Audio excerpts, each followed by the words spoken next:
Hey, have you ever had someone misunderstand what you said, even if your words were clear? Like, you just replied, sure, but they thought you were mad? Yeah, that kind of thing happens a lot. That's because words don't always mean exactly what they look like, and that's where semantics comes in.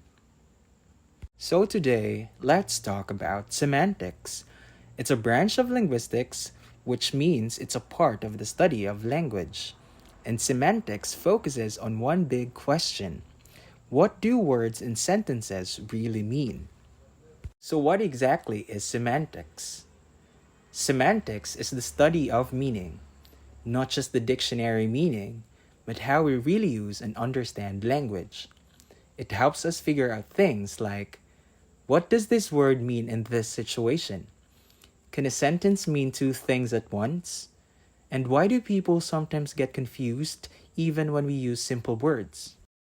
Let's go over some examples to make it clear. First, did you know that one word can have more than one meaning? Let's take the word bat. Are we talking about the animal that flies at night or the bat you use to play baseball? Same spelling, same sound, but the meaning depends on how we use it. This is part of what we call lexical semantics. It's about the meaning of words. And this is where context matters a lot. Context tells us which meaning is correct. Now let's move on to sentences. Some sentences are tricky too. For example, he saw her duck. So did he see her pet duck or did he see her lower her head to avoid something? Both meanings are possible, right?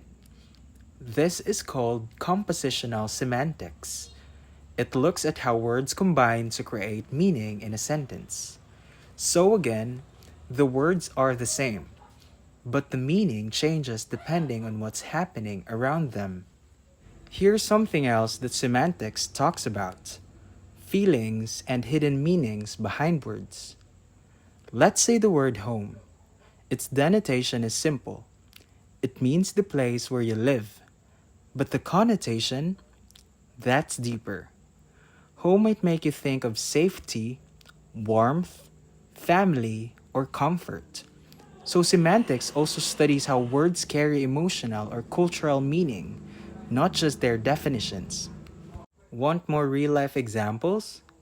Let's talk about texting.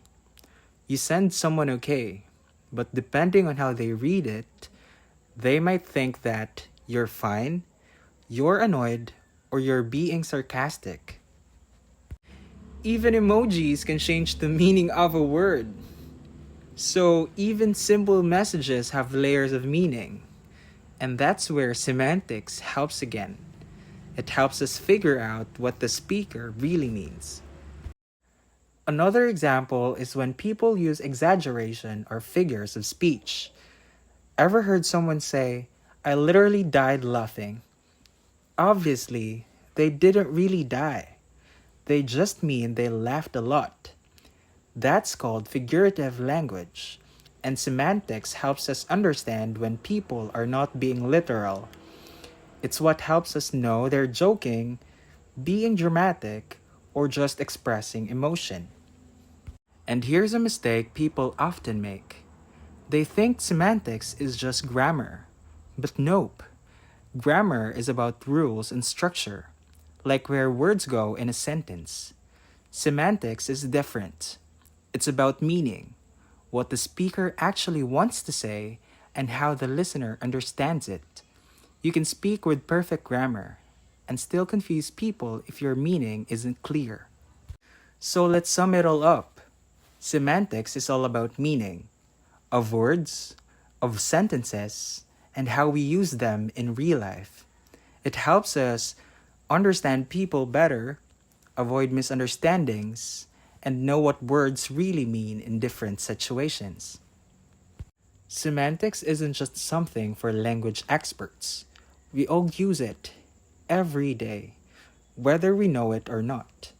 So next time someone says something that sounds a little strange, ask yourself, what do they really mean? Because in language, meaning is everything. Thanks for watching.